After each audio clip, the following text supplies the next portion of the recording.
let's cover up this atrocity here. What's up, audio nerds? Welcome to the Audio Hotline, the channel where I review audio gear for beginners, professionals, and everyone in between. Yeah! Today we have an interface review. It is of the Zoom U22. That's not a foreshadowing.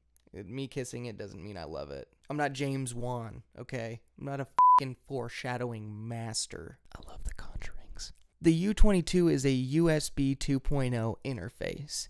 It essentially has 2 inputs and 2 outputs. And this interface will run you about $60 online.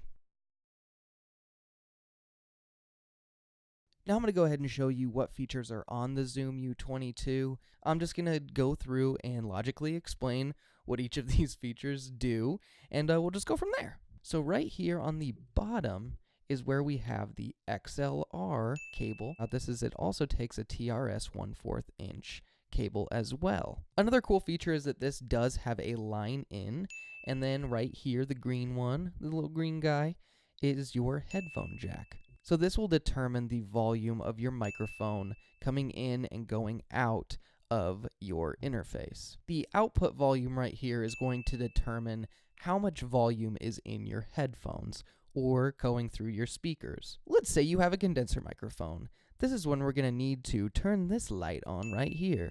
Right here is your 48 volts of phantom power, and that is an important guy if you are using a condenser microphone. Right here is a really cool switch. It is the direct monitoring switch.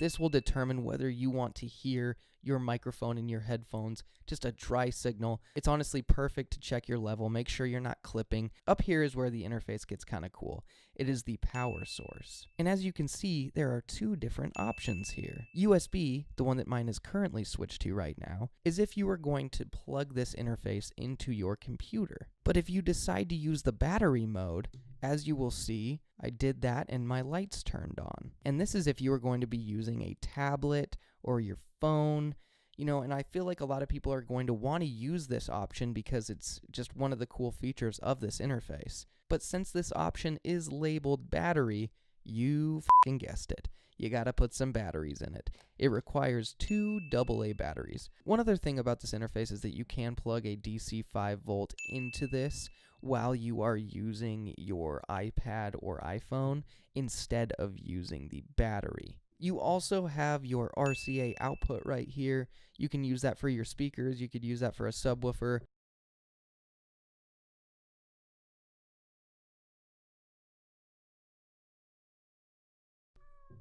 Side note, this is Keela.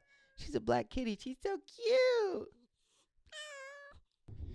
She just scratched the fuck out of me. Now I'm just going to briefly put the specs on the screen. If you want to read through all of them, go ahead and pause the video. This interface does have 2 channels for recording and 2 channels for playback. The bit depth of this interface is 24-bit. It is a USB 2.0 interface. The sampling frequencies of this interface are 96 kHz, 88.2 kHz, 48 kHz, and 44.1 kHz. Now we officially have the Zoom U22 plugged into my MacBook Pro. As you can see, it's recording right there. And this is what this interface sounds like with the NT1A plugged into it. So I'm set at about 30% now. So right now I actually have my output, my headphones set to 100%, just max the fuck out. That's one thing though, is when I was clipping in these headphones, I could barely tell just because the sound was so low. And so I was actually looking at the clip signal indicator to see if I was clipping. I wasn't even hearing it necessarily. But I'm not trying to review a bunch of shit right now. I just first impression kind of thing. Now I'm going to quickly do a preamp test. The Rode NT1A is currently plugged in. 0%, 30%, 50%, 70%, 90%, 100%. Now I am currently using the Behringer XM8500 into the Zoom U22. The gain is set roughly a little over 70%, and this is how this microphone sounds going into it. Now that we've heard what this $20 microphone can sound like into this $60 interface, we'll move on to some other shit. Now I currently have this little asshole plugged into my iPhone, and I am using the iRig Recorder app to record it. And I am currently using the Rode Procaster. Currently I have the gain set a little over 80%, but this is the type of audio that you could get on the road if you're going to record podcasts on vacation, on the go, whatever the you need to do, dude. You can do it on the road with this.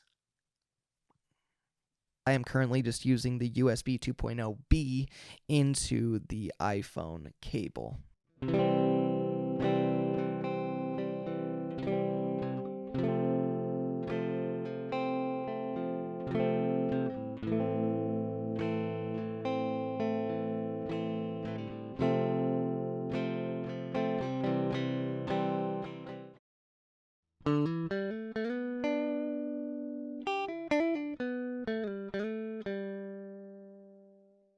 And now let's go ahead and move on to my review of the Zoom U22 handy recording interface. Handy. If you've never watched the audio hotline before, then you wouldn't know that I give a letter grade to each piece of gear that I review on here. That grade is contingent on price and quality and sometimes accessories. So for instance, if I were to give my Apollo Twin an A and then I were to give a $5 interface an A, it doesn't mean that I think they're just as good as each other. It just means that for the price, I thought they were an A. Now that we've got that shit cleared up, I'm going to go ahead and tell you about the pros and the cons that I thought the U22 had. Let's go ahead and start a little positive, you know?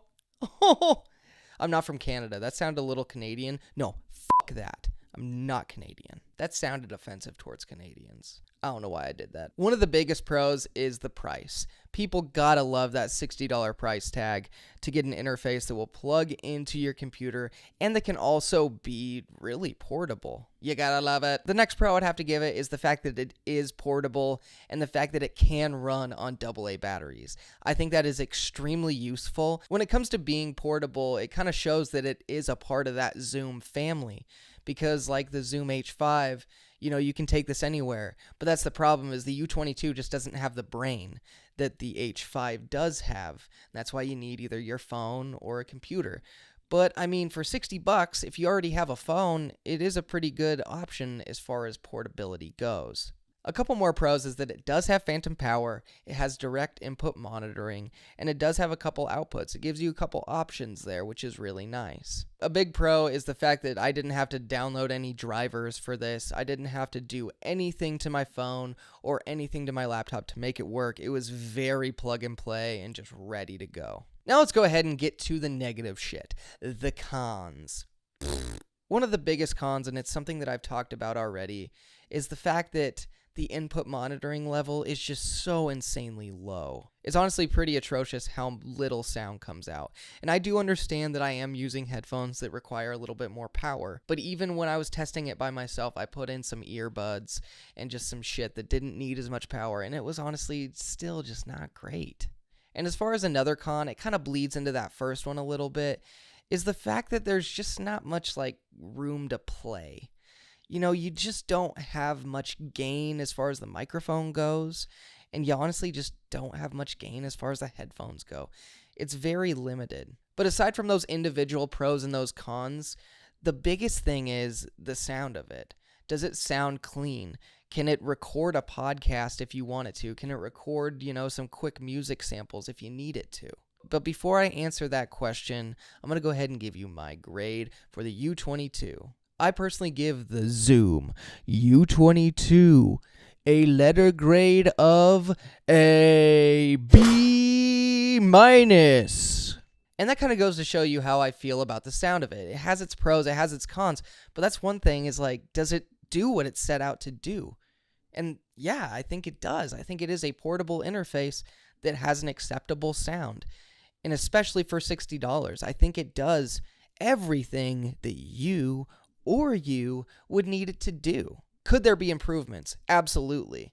And that's why it has a B- instead of an A or an A+, is because those improvements should be there. The volume issues that I was having with the gain or the headphones, those shouldn't be issues at all. And that's why, of course, it gets knocked down a little bit. And honestly, for a $60 price tag, I don't think you should be expecting the world of it.